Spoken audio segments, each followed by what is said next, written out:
Olá, seja muito bem-vindo ao nosso podcast. É uma alegria ter você aqui com a gente. Este espaço é um espaço de troca, conhecimento, comportamento humano, onde a gente vai conversar sobre vários assuntos. Eu sou Isabela, acompanhante terapêutica no Espaço Cadore e acadêmica de psicologia.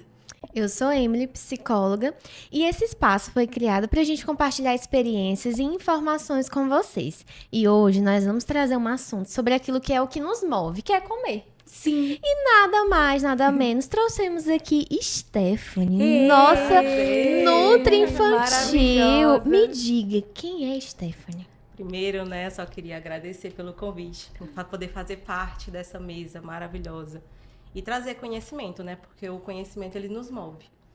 Eu sou Stephanie Saraiva, nutricionista materno-infantil e terapeuta alimentar, Estou aí formada há 5 anos já, porém me formei ali logo no começo da pandemia. Então vocês imaginam, sair da faculdade e logo entrar nesse período de pandemia. Mas o que é que eu fiz, Aproveitei todo esse momento da pandemia para me aprofundar ainda mais. Logo que eu nunca imaginei fazer nutrição. Meus olhos eram voltados para a arquitetura. Nossa. Mas aí, então, quando eu entrei na nutrição, também nunca imaginava ir para a área infantil. Mas foi quando eu conheci meu esposo. E tenho 2 filhos, de coração, que é com ele. E um deles já fazia parte desse quadro de seletividade muito severa. Então, foi onde eu comecei a trabalhar em casa e nunca imaginei que iria para essa área. Então, comecei a botar muitas coisas em práticas, melhorar a alimentação dele. E assim, quando eu me formei, fui buscando. Então, fiz a pós-graduação na área de materno-infantil e muitos outros cursos voltados. Então, assim, a parte da alimentação, voltada para crianças com diagnóstico de TEA, TDAH, esses quadros de seletividade, nessa época ainda era algo muito novo. Então, assim, eu busquei realmente me aprofundar. E fiz o melhor de todos os cursos também nesse período, Sim. que foi a maternidade. Então, desde a Ai, concepção, gestação, a temida introdução alimentar. Então, assim, eu consegui colocar tudo em prática, nesse período. E, assim, muito diferente da literatura, a prática, ela ensina bastante. Por isso que eu digo, assim, que foi o melhor dos cursos, foi a A maternidade. casa foi a escola. Exatamente. Esse foi um momento, assim, primordial, que realmente dividiu águas na minha profissão. Então, consegui colocar muito em prática. E aí foi quando eu percebi que a comida era muito além daquele pratinho. Sim. Você se preocupar em só colocar um prato variado na frente do seu filho e esperar que ele coma. E não é assim. A nutrição, ela vai muito além. Tu falou sobre uma criança, que você já convivia, que tinha seletividade alimentar. Então, explica pra gente, pros pais, o que é seletividade alimentar, por favor. A seletividade alimentar, ela é uma resposta neurosensorial. Então, ela está diretamente ligada à parte sensorial dessa criança. Então, aí a gente vai falar do contato que essa criança vai ter com o alimento e as sensibilidades em relação às cores, texturas, o cheiro, o formato desses alimentos. Então, sem isso, uma criança ela nunca vai conseguir desenvolver uma alimentação adequada. Sim. Então, assim, é um momento em que a criança realmente precisa ter contato. E entender também que a seletividade, ela não pode ser vista como birra. A seletividade, ela não é friscura. É Porque aquela tem uma- coisa de deixa com fome que Deixa ele com come. E aí me Exatamente. surge uma outra curiosidade.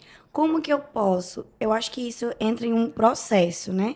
Mas como que eu posso diferenciar a seletividade da preferência? Eu tinha um paciente, logo bem no início, que ele tinha uma seletividade muito forte e que não teve intervenção precoce para aquilo, foi se agravando, porque no início a avó pensava que era preferência. A seletividade alimentar, ela se apresenta ali quando uma criança ela aceita menos de 15 alimentos. Então, ela tem um repertório alimentar muito Eu quero um curto. caderno para anotar. Então, assim, o repertório alimentar dessa criança é muito curto. Então, por conta dela ter essa dificuldade sensorial, ela vai ter dificuldade em aceitar os alimentos. Então, quando a criança ela tem esse repertório muito curto, pode acontecer dela excluir grupos alimentares inteiros. Então, às vezes você atende, por exemplo, vocês que trabalham muito com criança, uma criança que come somente o grupo dos carboidratos, Pão, macarrão, arroz. Então, assim, Nossa. normalmente chega uma certa idade que a criança ela vai demonstrar essas preferências. É algo natural. Até mesmo a gente como adulto. A diferença é que nós, como adultos, nós temos uma condição neurológica de entender o que a gente realmente precisa, o que a gente realmente gosta. Então, assim, tem uma diferença muito grande em relação a essas preferências, né? Então, é algo natural que acontece. Mas quando a criança realmente restringe muitos dos alimentos, é algo a se observar e, claro, igual você falou, tratar, né, ali de forma bem precoce. Sim. Ali tratar realmente de forma precoce. É muito importante. E como eu falei, a seletividade alimentar, ela não é frescura, ela não é birra. E também ela não é culpa dos pais. Por quê? Por conta desse fator sensorial que tem, que é muito forte. Porém, os pais, eles têm uma responsabilidade, que é o quê? Sempre buscar oferecer os alimentos em qualidade e em variedade. Que aí é onde a gente entra em vários pontos, porque os pais acabam cedendo por medo da criança ficar com fome. Sim. Então, são muitos pontos que a gente vai conversar e é bem interessante. Sim. Então, assim, puxando um gancho interessante, quando a gente fala dessa seletividade, do contexto alimentar dessa criança, a gente volta lá no início. Então, lá na concepção, quando a mãe pensa em engravidar. Porque a alimentação da criança, ela começa aí. Então, aquela mãe, quando ela pensa em engravidar, a gente na nutrição tem os chamados 1.100 dias, que é o quê? 3 meses antes dessa mãe engravidar. Então, essa mãe, ela tem que ter uma alimentação adequada, um estilo de vida adequado, tem que ter uma suplementação adequada para que ela crie um meio saudável para poder gerar esse ser. E tudo isso vai ter grande influência. Então, esses 3 meses, né, que a mãe tem aí de pré-concepção, toda a gestação e até os 2 anos de idade da criança é o período da gente realmente construir o paladar dessa criança. Então, durante a gestação, imagina se uma mãe, ela tem uma alimentação que é rica em açúcar, bebidas alcoólicas, frituras, como é que vai ser o paladar dessa criança? Eu tenho um episódio até mesmo da minha gestação. Durante toda a minha gestação, eu comia muitos alimentos azedos, por exemplo, limão. E o meu filho simplesmente ama. Então, assim, isso tem relação à literatura, a literatura traz isso como exemplo. Então, assim, tem vivências em artigos, pesquisas, que realmente constata que isso acontece. Então, o paladar da mãe vai contar muito. Então, toda a nutrição dessa mãe, porque aquele bebê que ele vai ficar em aleitamento materno exclusivo, ele vai receber nutrientes de onde? Nutrientes dessa mãe. Então, a construção desse paladar, a nutrição dessa criança, para que ela tenha um desenvolvimento em relação ao crescimento, ganho de peso, está tudo diretamente relacionado a essa mãe. Então, assim, toda essa construção não é só... A gente pode encerrar por aqui, né? A gente já tem tudo. Então, assim, a seletividade, ela tá ligada lá atrás. Sim. Então, uma criança que teve dificuldade durante a introdução alimentar, que é esse diagnóstico precoce. Então, uma criança que é ali com 6 meses. Porque o que acontece? Eu gosto... Gente, a gente poderia passar o dia inteiro falando aqui. Porque o que acontece? Durante a introdução alimentar, os pais ficam muito ansiosos. Então, eles simplesmente querem que a criança sente. Então, completou 6 meses, todo mundo sabe que a partir de 6 meses, a criança vai começar a comer. Então, a ansiedade do pai dia 1º de junho, meu filho vai completar 6 meses. Então, dia 1º de junho, meu filho vai ter que começar a introdução alimentar. E não é assim. Ele vai sentar e comer uma bacia de arroz e feijão. Nunca, jamais, jamais. Então, assim, a partir de 6 meses, a criança tem que ter os 6 meses completos. Isso também tem que levar em consideração se a criança ela é uma criança prematura ou não. Então, se a criança ela tem 6 meses, mas ela é uma criança prematura, a gente tem que fazer uma idade corrigida. Então, ela não vai começar a introdução alimentar com 6 meses, ela pode começar com 7, 7,5, mas sinais de prontidão, que são o quê? Essa criança tem que aprender a sentar, ela tem que ter interesse e curiosidade para levar objetos para a boca, e não é alimentos, objetos. Então, ela tem que ter o reflexo de protusão da língua, que é o quê? Empurrar, porque ela mamava. Então, eu fazendo exatamente. Então, no peito, a posição da criança no peito, quando ela tá mamando, a linguinha fica ali posicionada abaixo, né, do bico. Então, esse reflexo, ele tem que ter sido perdido com o tempo, para essa criança conseguir engolir o alimento. Então, não é só sentar e esperar que ela coma. Então, é um processo que leva muito tempo. A introdução alimentar, ela não é só até 1 ano de idade. Ela até os 2, 3. Então, assim, vai por um longo tempo. Sim. Então, é algo muito importante. E tudo isso, então, a criança está comendo, se ela joga o alimento do chão, se ela passa o alimento na cabeça, se ela mela o rosto. Então, se a mãe tem um costume, normalmente isso acontece com a avós. É algo assim, uma informação que a gente tem que espalhar bastante. Porque vó não gosta de ver criança se sujar. Vó não gosta, então. Mas isso faz parte. O raspar a boquinha, passar pano na boquinha, isso você gera com que a criança não goste de se sujar. Então, a longo prazo, a criança não vai querer tocar no alimento. Então, e você imagina, frutas que são pastosas, purês, no geral, a criança vai ter dificuldade de comer. Sim. Então, esse processo, ele tem que fazer parte. Por que a gente perdeu muito disso? Eu digo hoje, assim, em consultório com muitas famílias, que nós estamos muito acelerados. Então, a gente tem que realmente desacelerar um pouco. Isso, antigamente, era feito de forma muito mais prática. Porque as mães ficavam mais tempo com a família em casa. Então, se dedicavam um pouco mais. Não que isso tenha mudado hoje em dia. Sim. Mas, assim, se você tem uma rede de apoio que possa te ajudar nesse processo, é algo que vai fazer toda a diferença. Entendeu? Então, isso realmente, assim, é primordial. Porque uma criança que tem essas dificuldades, não toca, não se suja, lá na frente ela vai ser uma criança que corre risco de ter uma seletividade ou diversas outras dificuldades. Eu alimentares. tava associando a introdução alimentar da Hannah, né? Da minha irmã. Não, Eu tenho uma adoro. irmã de 9 meses, né? E aí, acho que aconteceu com a Catarina também. E eu tava vendo, eu vi várias coisas, TikTok, Reels, né? Buscando referência. Não, e hoje é muito bom, porque na internet tem coisas muito práticas, até reels rapidinhos. Que, assim, é claro que nem todo. em Mas toda dá uma rede, ajudinha. mas dá uma Por ajudinha, exemplo, eu vi um vídeo exatamente. da minha irmã, né? Naqueles negocinho sem tocar no alimento, né? Aí eu já vi no TikTok que era importante que ela tocasse no alimento, se sujasse. Depois ela começou e pronto. Hoje ela já se suja, já come, Isso é ama ótimo. pitaia, Gente, ama crianças são mamão. laváveis. Sim. A gente Sim, As tem que ter roupas essa ideia. também. As roupas também. Então, se você não gosta de sujar roupa, tira. Coloca num cantinho que dá pra jogar água. Então, as crianças precisam realmente se sujar. Porque o comum muito era aquela papinha, né? Coloca tudo no liquidificador, bate tudo. Falando nessa papinha, me diz o que que a criança perde. Já estão falando. Porque agora a gente fala sobre o método BMW. BLW. Isso. Vou voltar. Porque agora a gente ouve muito falando sobre o método BLW. E aí me diz o que que se perde quando eu pego tudo de verduras, todos esses nutrientes, coloco dentro de um liquidificador e bato e dou em papinha. Disse tudo, se perde tudo. Quer fazer tudo e não faz nada, né? Exatamente. Por quê? Porque hoje a gente prioriza que essa alimentação seja variada ali, né? Dispostos os alimentos de forma individual. Porque a criança, ela vai conseguir identificar o sabor de cada alimento.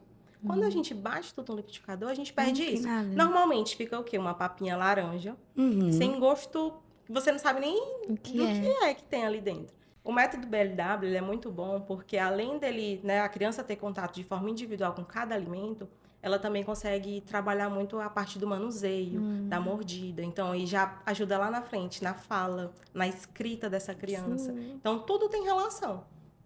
Aí as terapeutas já ficam pensando na textura, a cor. Exatamente. E aí, no meio disso tudo, eu lembro que quando a Catarina começou a entrar, a gente via muito antes aquela chupeta. Que aí corta a fruta e coloca dentro da chupeta. E eu achava o era isso máximo. aí que eu tava E eu, falando. nossa, que sensacional. Que sai, né, o sai negocinho. suco. E eu, não, Pode comprar o sensacional. caixão da Nutri, que a Nutri já foi. A Nutri se desespera. Gente, aquilo ali, Porque o que acontece? Os pais, eles ficam com medo da criança se engasgar. E assim, é natural. Nesse processo da introdução, tem um reflexo de gag, que a gente chama. Que é um reflexo de proteção. Então, a criança tem ele realmente para se proteger de engasgos. Mas é claro que a família tem que ter também conhecimento, caso aconteça da criança se engasgar. Mas assim, gente, a gente não tem noção, vocês não têm noção quantas crianças são espertas. Na verdade, vocês têm, porque vocês trabalham com criança. Então, assim, eles têm um poder que todo pai e mãe duvida. Então, assim, é realmente confiar, porque é um processo que quando você coloca ele em prática e consegue fazer ele de forma muito bem feita, gente, os ganhos é algo maravilhoso. Eu digo isso porque na minha faculdade materna, né? Então, na minha faculdade ali, mãe, hoje eu colho tudo que eu plantei. Então, meu filho tem 4 anos de idade e é uma criança que tem autonomia, que aceita. Chegou na fase do nojo, tudo é nojo e tudo é eca. Então, vocês não acham que porque o filho da Nutri, não temos nojo e eca, temos muito nojo e eca. Não quero mais. É dela do chocolate? Ela postou a lancheira dele. Gente, a coisa mais linda do mundo. Me Dá vontade pediram, por faz a favor, minha também. Sim, faz a minha. Ela colocou o chocolate na lancheira e o chocolate volta pra casa. volta. E ela dando a comida pra ele com o chocolate junto. E a gente fica, não, faz isso que eu te dou o chocolate. Não. Depois que tu comer É os isso, te dou o frutos, né? chocolate. Como tu falou, não Realmente é planta, de... porque ele dá prioridade ao que ele precisa comer. Então, assim, o doce, ele não tem um pódio. Ele não é em primeiro lugar, entende? Então, aquele contexto, o contexto da lancheira Não é interessante. recompensa. Quer Não, me ensinar jamais. também? Claro, ativar Vamos curso, marcar. curso 1.0, lancheira. Montando lancheira. Exatamente. Então, assim, a lancheira, foi bom tu citar, porque muitos entendem que o lanche é só um lanche. E não é. O lanche, ele faz parte de uma das refeições principais daquela criança. Porque as crianças, elas precisam de uma boa nutrição para se desenvolver. E, gente, toda criança tem, assim, algo maravilhoso que a gente não tem mais. Com o passar do tempo, a gente vai perdendo. Que é o que eles podem comer o que eles quiserem. Então, assim, sem contabilizar de forma Sim. muito Ai, fixa a sim. quantidade calórica e tudo. Então, Sem por dieta. isso a gente pode... Exatamente. Então, por isso a gente pode realmente ofertar em variedade para eles. Então, na lancheira do Arthur, vai cenoura, vai tomate. Uma mãe que olha, a professora, meu Deus, que Tomate. tô botando tomate, cenoura na lancheira do menino, mas algo para ele é normal, é natural. É. Entende? A gente Isso tem deveria fazer ser mais parte, natural, né? né? Isso ser o natural. Porque o normal de um lanche, né? É o O biscoito, biscoito, e o suco de caixinha, o dananinho. danoninho. Inclusive, nós temos vários casos, né, de crianças que têm seletividade alimentar, né, que foi repassado pra gente isso, mas que no decorrer dos dias, né, e até em outros ambientes, como escola, quando tem AT, nos é relatado o interesse da criança por outros alimentos, e aí a gente fica assim, meu Deus, e agora? A gente dá ou não dá? Como é que isso funciona? E aí, antes de tudo, né, o ambiente, ele influencia no processo da seletividade alimentar? Influencia sim, mas isso que tu pontuou sobre a criança aceitar. Para ver assim como a nutrição infantil em si, ela é muito ampla. Por quê? Quando a gente fala, a gente tem diversos contextos. A gente falou já a introdução alimentar, que é de uma forma, Sim. e aí a gente vai falar da seletividade. Como nutricionista, dependendo do quadro da criança, a gente nunca vai retirar nenhum alimento. Igual tu falou, se a criança ela apresenta interesse, aí é uma criança que a gente sabe que é seletivo severo. Então a alimentação dela, a base da alimentação é um arroz branco, uma carne frita, mas na escola ela lancha lá só um pão francês, mas ela teve interesse de comer um bolo de chocolate. Nesse contexto, a gente olha achando que o bolo de chocolate não é algo saudável, então a gente não poderia oferecer. Sim. Mas não, porque a criança, ela, por conta, despertou a curiosidade de experimentar esse novo alimento. Então, como nutricionista, eu nunca vou tirar um alimento que a criança aceita. Por mais que o contexto alimentar dela seja à base de açúcar, carboidratos, sem nenhuma proteína, eu nunca vou excluir nenhum alimento. Então, assim, é tudo de forma muito individualizada. E aí, assim, a gente consegue realmente melhorar. Então, o ambiente, nesse caso, ele tem grande influência. É claro que ele pode influenciar de maneira positiva, como também de maneira negativa, né? Então, o ambiente familiar dessa criança conta muito. É a minha primeira pergunta quando qualquer família entra dentro do meu consultório. Como é a alimentação da família? Porque se uma família ela não come bem, como é que a criança vai comer bem? Então, se aquela família, a mãe chega com interesse de que aquela criança coma frutas. Então, como é que aquela criança vai comer frutas se a mãe ou o pai ou o irmão não come? Então, não tem como. A gente realmente tem que olhar para o contexto alimentar da família. Então, trazer a família, né, para todo esse ambiente, melhorar essa qualidade alimentar. E assim a gente consegue ter alguns ganhos. Outro ponto em relação ao ambiente é distrações. Eu já ia A gente doida pra perguntar do celular. A gente acha, né? A gente acha que as distrações vão ajudar e não vão. Porque toda criança, vamos voltar lá na introdução alimentar. Toda criança, a partir do momento em que ela está em aleitamento ou que ela começa a introdução alimentar, ela já nasce com um senso de saciedade. E a gente acha que não. Então, assim, a criança, ela tem esse senso. Com o passar do tempo, se você deixar que ela perca esse senso de saciedade, que é o quê? O papai e a mamãe, a vovó, principalmente, faz aquele pratão gigante. Aquele prato cheio. Que para ela, a criança só comeu se ela raspar o prato inteiro. E não é assim. A criança vai chegar a um ponto que ela vai mostrar os sinais de saciedade dela. Lá na introdução alimentar, a gente tem os sinais de saciedade, que é o quê? Jogar a comida no chão. Então, ela está mostrando que já está satisfeito. Ela vira o rostinho. A gente tem o chamado... Põe pra fora. Põe pra fora o sinal de para-brisa. Que ela bota a mãozinha na bancada e faz assim, ó, com toda a comida. Então, Vou falar pra minha madrasta também. Exatamente. Ô, Paula, por favor. Então, todos os sinais, a criança está demonstrando que ela está saciada. Então, quando a gente coloca uma distração, um filme, que seja, a criança ela vai perdendo esse senso. Então, a gente já pode levar para um outro ponto lá na frente, né? Porque a gente pode ver que algumas crianças, que a gente normalmente traz a seletividade alimentar, e aí vai pensar só em uma criança que é magrinha, que tem uma dificuldade alimentar por ser magrinha. E não. A gente pode ter casos de seletividade severa que a criança também está num quadro de obesidade, entende? Então, a criança que tem uma alimentação restrita, porém ela também tem uma compulsão alimentar. Ah, sim. Porque ela perdeu aquele senso de saciedade. De tanto, não, come só mais um pouquinho, come só mais um pouquinho. Então, isso é muito importante. Nós falamos sobre seletividade, taranã, mas quais são os sinais que é essa seletividade? Porque,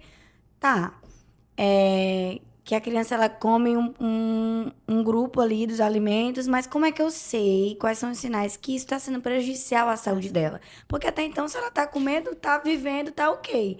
Mas até que ponto isso se torna prejudicial? Onde é que eu posso me alertar e o que eu posso fazer? Os sinais que a gente tem, assim, na nutrição, primeiro, né, é a avaliação antropométrica. Então, o nosso parâmetro vai ser peso e altura. Então, para a criança, para a gente avaliar se ela está ali adequadamente, né, vai ser realmente peso e altura. Então, a gente usa as curvas de crescimento dessa criança.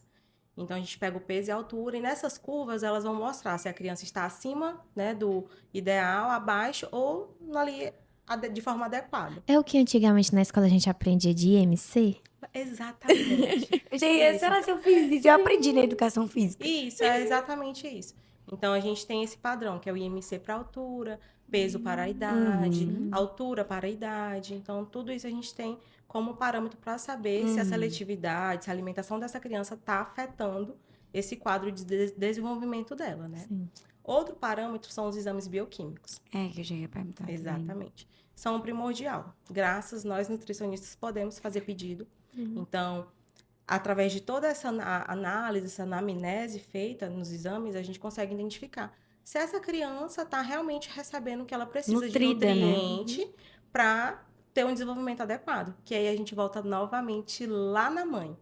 Então, uma criança de aleitamento materno, que a mãe tem uma alimentação pobre, ela não vai estar recebendo os nutrientes que ela precisa.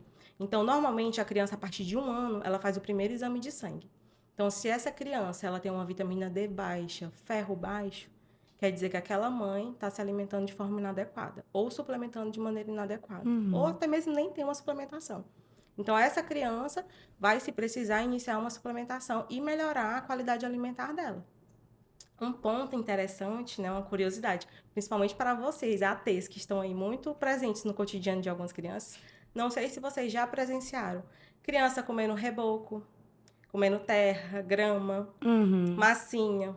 Sabe o que é isso? Falta de vitaminas e minerais. Principalmente minerais. Deficiência de zinco e ferro. Que é o que a gente chama de síndrome de pica, né? Então, a pica Meu Deus, por favor, anota isso. Exatamente. Pica malácia. Então, essa criança tem esses comportamentos por quê? Falta desses minerais. Da mesma forma que lá na gravidez, acontece também de muitas mulheres ter essa síndrome. Então, essa síndrome, porque eu já vi muito falar, né? Principalmente na área da psicologia, Sim. a gente vê muitas vezes sobre isso. Ela tem essa forma de tratar com a nutrição. A nutrição. Para vocês verem como a nutrição, ela vem simplesmente para abranger tudo.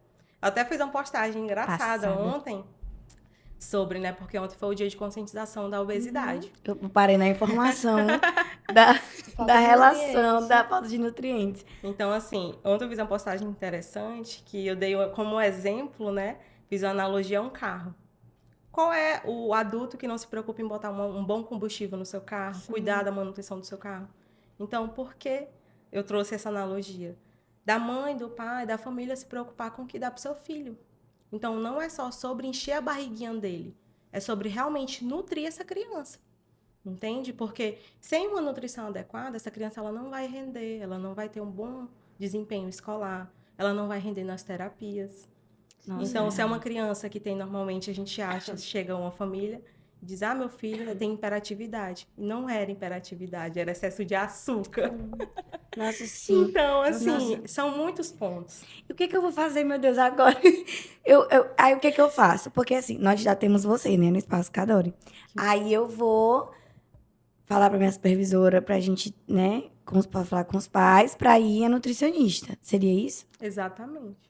Porque aí a gente consegue realmente... Tomara que minha supervisora esteja ouvindo isso. Consiga realmente avaliar, melhorar a qualidade alimentar dessa criança.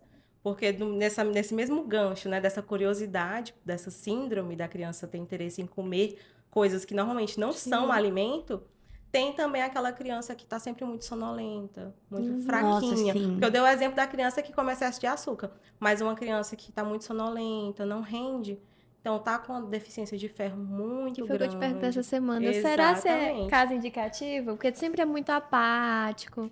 E aí, quando às vezes a gente nota, né, no dia a dia lá, pelo lanche da criança, que é algo que ela tem uma recusa, tem uma resistência. Então, será exatamente. se é isso? Outro ponto interessante em relação a essa seletividade, né, essa parte negativa, é quando a seletividade vai começar a impactar na vida social dessa família. Porque, gente, vamos pensar aqui.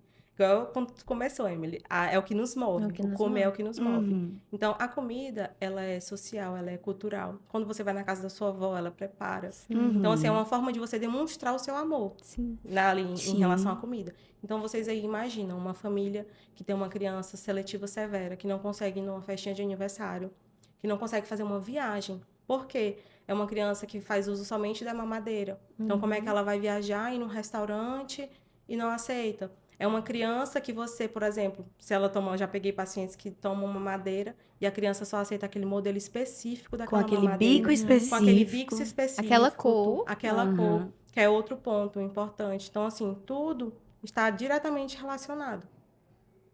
E morreu. Nossa. Sim, é porque a gente tá processando tudo isso. E o que no meio disso tudo? A gente já falou de quem come mais, quem come menos, desse processo de individualidade. O que é ser saudável, ter uma alimentação saudável? Então, realmente, assim, é ter uma alimentação variada. Então, se essa criança, por mais que ela aceite uma quantidade de alimentos muito reduzida, mas que ela possa aceitar uma fonte de proteína, uma fonte de carboidrato, fibras ali que vão estar presentes nas frutas, verduras. E, assim, na nutrição a gente tem o que a gente chama de fome oculta, que é o quê? Lembra quando eu falei dos exames bioquímicos? Uhum. A gente sabe se uma criança, um adulto, está bem nutrido através desses exames. Então, não é porque uma criança, ela, como eu falei, ela é magrinha, que ela é mais saudável do que aquela que está gordinha, ao ponto de vista Sim. ali, Sim. né, da sociedade.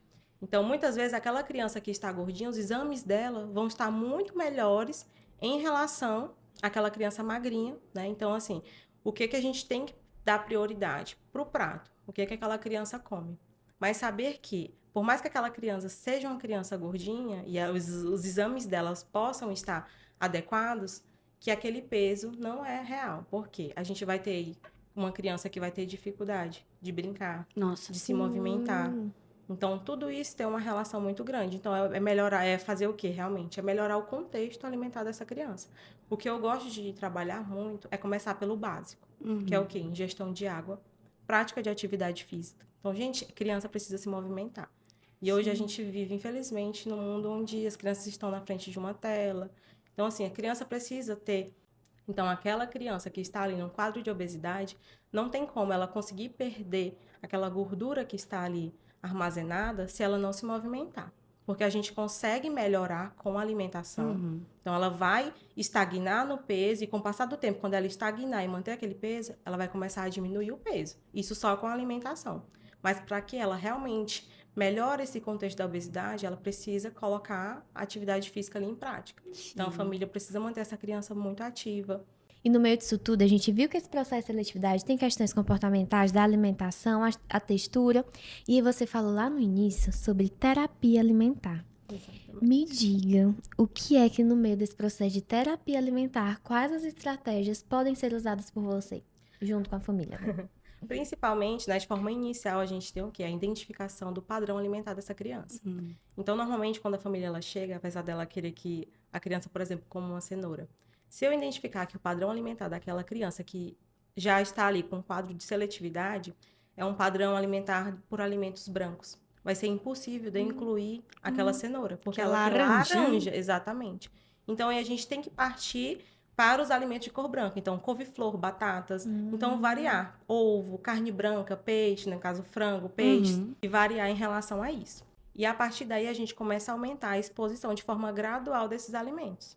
Então, se é uma criança que aceita arroz, a gente vai melhorando a qualidade desse arroz, expondo ele mais vezes. Porque como é que a gente consegue melhorar esses quadros de seletividade? Não há uma única exposição, não é 2, 3, 5. Então, eu vou dizer que aquela criança não gosta daquele determinado alimento a partir do momento em que eu tenho que expor aquele alimento mais de 15 vezes para aquela criança, 30 vezes. Não é uma, duas Não é vezes. uma, duas vezes. Então, é uma exposição muito demorada, é um processo que leva tempo. Na terapia alimentar, é claro, a gente temos que lembrar que são crianças. Então, a gente usa o brincar. Sei que vocês, né? Sim. Ninguém aqui. Então, assim, eu trabalho me matando. A gente brincando. Então, a gente tem que lembrar realmente de usar o brincar. Então, na terapia, a gente traz todos esses alimentos de forma que vamos aproximando. Então, se uma criança vai aceitar um arroz com couve-flor, eu vou trazer aquela couve-flor como uma árvorezinha que faz parte da fazenda. Então, depois vou trazer ali aquela couve-flor no pratinho que a gente chama o pratinho do não.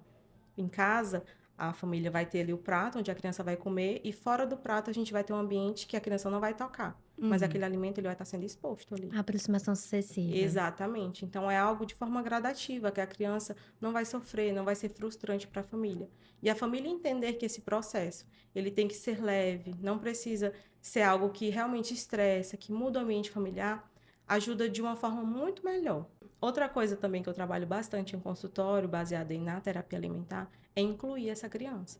Seja de forma que a gente traga a previsibilidade para ela. Então, nunca trazer para a criança, meu filho vai comer banana hoje, trazer a banana já descascada e cortada. Não. Então, fazer com que ele tenha contato, incluir ele no processo das compras, montar a lancheira. Nossa, sim. Muitas famílias podem questionar, mas eu não tenho tempo para isso. Mas, assim, é um processo que se você conseguir colocar em prática 1, 2 dias, ou até mesmo no final de semana, já vai fazer uma diferença grande. Sim. Porque com o passar do tempo, sozinha, a criança vai começar a demonstrar curiosidade, que é o que a gente quer. Então, dentro de consultório, a gente nunca vai falar come. Eu falo, esqueça essa palavra comer, come, esquece. Porque a criança, ela por conta, sozinha, ela vai demonstrar essa curiosidade e vai levar o alimento para a boca. Na terapia alimentar, a gente trabalha com a escalada do comer, onde o comer, ele está muito distante. Vocês imaginam aí, uma escada com mais de 7 degraus, onde o primeiro, ela vai ter que tolerar, ela vai ter que cheirar. O cuspir faz parte do comer. Então, se uma criança, ela tem curiosidade, confiança, a ponto de levar um alimento para a boca, tirar um pedaço, mastigar e cuspir, ela já fez algo, assim, grandioso. Então, assim, ela passou por cima de todos aqueles fatores sensoriais que fez com que esse processo fosse dificultado. Que antes eram barreiras, né? Exatamente. Então, a gente trabalha muito isso. Então, assim, fazer com que aquele processo realmente seja leve para a família, né? Porque, gente, uma família que briga na mesa porque aquela criança não come, isso é muito desgastante. Então, através da terapia, de alternativas, a gente consegue melhorar muito esse contexto. E assim, a parte já pegando o gancho de vocês, o que é muito interessante, né? Eu vindo aí para agregar na Cadore, esse processo multiprofissional. Porque eu ajudo vocês e vocês me ajudam. Então, sim, é um processo daquela criança que está apática, que está com quadro de obesidade, ou que está muito imperativa, e a gente consegue, com a alimentação, melhorar esse contexto. Então, é uma forma da gente evitar medicamentos, melhorar a qualidade dessa criança e principalmente a qualidade alimentar dessa família. Nunca vai ser só a criança. Lembre-se, sempre a família. Então, aí, com toda a equipe, a gente consegue. Então, lembrar que o comer, gente, é um dos atos mais difíceis. Dos mais difíceis. Movimenta mais de 22 músculos no corpo. Então, é muito complicado. Então, a criança ela tem que aprender a respirar pelo nariz para ela conseguir engolir. Não é só ela pegar a comidinha que está no prato e levar para a boca. Então, assim, quem vai ajudar a gente aí? Fonoaudiólogo. Vocês como psicólogas. Então, trabalhar comportamento. Então, a equipe, ela tem esse poder. Ela trabalha junto. A gente consegue melhorar a vida dos nossos pequenos. Acho que a gente tá saindo aqui de hoje. Eu quero um curso. Vou abrir o curso. Precisamos de 3 dias seguidos. Desde a gestação até a possível terapia que a nutrição tem. Então, é uma forma realmente da gente cuidar, né? A gente prevenir muitas doenças. Então, a gente não precisa ir por remédio, a gente tem um alimento ali para nutrir e cuidar desse ambiente. Stephanie, muito obrigada.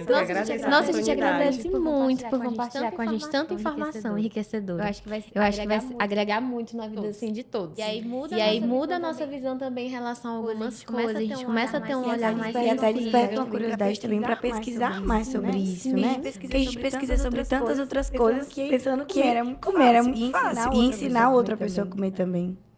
Um processo que leva tempo, mas assim, que no final o que a gente colhe é muito gratificante. Então, mais uma vez, muito obrigada. Obrigada pela sua disponibilidade, pela sua competência, por fazer parte do Espaço Cadore. Nós somos muito felizes por agora ter você com a gente.